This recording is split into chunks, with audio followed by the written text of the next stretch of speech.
And together we're going to explain to you how to craft a very precise and effective answer to the question, tell me about yourself.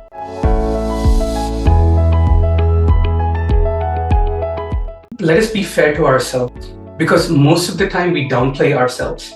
We're very worried, are we stating more than what we accomplished? And in most answers, it's not. We're not saying what we're even accomplishing. This is also the foundation for how you're going to think and rewrite your resume, which will become undeniable. So there's a lot of valuable lessons to be learned, and that can be applied throughout. So your 3-minute professional pitch consists of 8 pieces. So we're going to start with 4 at the start and 4 at the bottom. And this is exactly why. I want you guys to remember that you're here not to impress anybody. Even when you're giving your professional pitch to whoever it might be, I would like you to bathe in your professional and personal truth. Very, very important, because as long as you're assertive, where you're giving respect and commanding respect in the same breath, it's going to reflect into your value proposition. And I want you to remember this, that you are strong and you are valuable. So we will encounter rejections.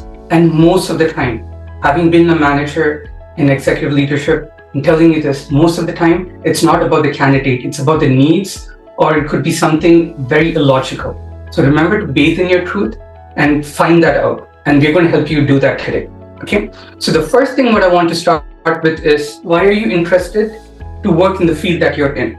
So you might have something that is very deep, that resonates with you as to why you are in your field. But the first thing about it is why you're interested in the field that you're in. First thing is, develop a common denominator with the other person that you're talking to. A lot of the times, we are more interested in saying what we want to say and less about what the other person wants to hear or needs to hear. So this establishes a common denominator and a connection and a relationship before you even move forward. So if you're establishing common denominator, should we have like different versions of this? Like if we're talking to an executive versus talking to a peer, to a potential employer, maybe there's going to be 2-3 different flavors of this to establish that common denominator. After we have one draft, we have one audience in mind. It could be a potential hiring manager, but it's good to take the first step and start with one person in mind. So now the second, third, and fourth pieces, they are combined and they are interconnected. Number 2, we're going to focus on the business outcomes you are responsible for. I've noticed this in my career, and I've been guilty of this. We do tremendous amount of work. Most of it happens to be busy work. We take pride in getting the work done. At the end of the day, business outcomes matter. Number 3, what are your goals or business goals? What are the business goals that you're responsible for? Perhaps it's a curious question. What's the difference between business outcomes and business goals? Business outcomes are not necessarily tangible, like 100 to 2 million. Like, what does that even mean? Are you really going to hit that mark? And it's a range. Goals are those intermediate milestones at a middle level organizational stratosphere, right? So for example, if this was 30,000 feet view, this is your 15,000 feet view. Example. In order to hit the 100 and 200, you have ensuring deliver a product. For example, you have an entire hardware product that goes out. Okay. That hardware product going out and hitting the market is the 30,000 feet view. Mm-hmm. If you're responsible for certain IPs, software or hardware IPs, that will be in between. Your daily tasks like coding, that comes in the next one that we're going to follow. Business outcomes, business goals, and then daily or weekly activities. And this is in the trenches. Are you overseeing a core team meeting? Those are your daily activities. So when you say these things, what an observer is technically doing, it's they're mapping you to their need in the org, and they're seeing where you can fit in.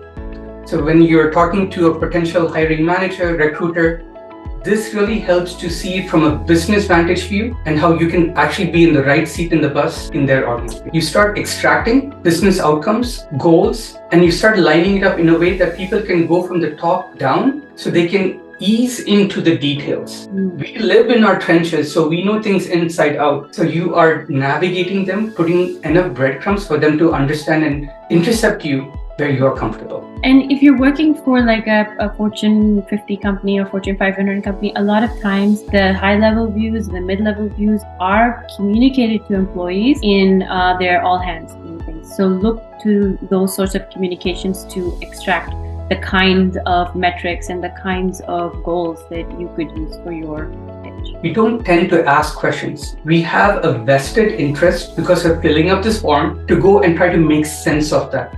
That sheer involvement in asking questions portrays us in a better light because we're asking more focused questions. Now, I want to share one more thing before we move on for 2, 3, and 4. And this is where I think if you're a manager, any of you on the call, if you're a manager, you're in leadership, even if you're not, this becomes very, very important.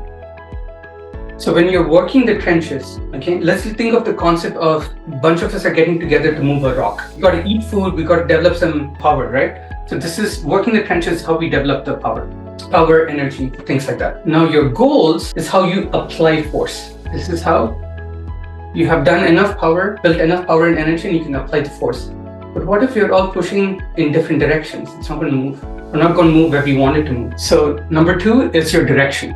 It's a very good exercise that you can conduct within your org and have people write their own professional 3-minute pitch. And guess what? Their daily activities can be different. There's got to be some decent overlap on business goals. Your direction, if it is not the same, you already know where your gaps are and why there are inefficiencies. So if you're in leadership, or if you're not, you can still suggest it to leadership to apply this, and it'll expose where the weak points are. You don't need employee surveys, you don't need anything else.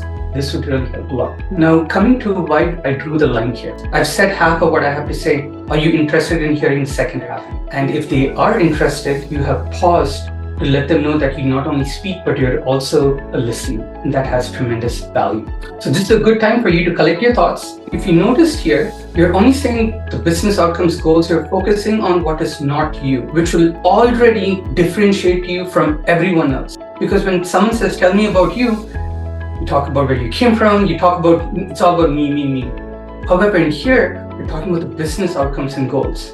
You're not making it about you, and that will differentiate you and set you apart. So while the first half is about the business outcomes, industry, and what you're passionate and enthusiastic about, and your comprehension of how things work, the second half is your turn.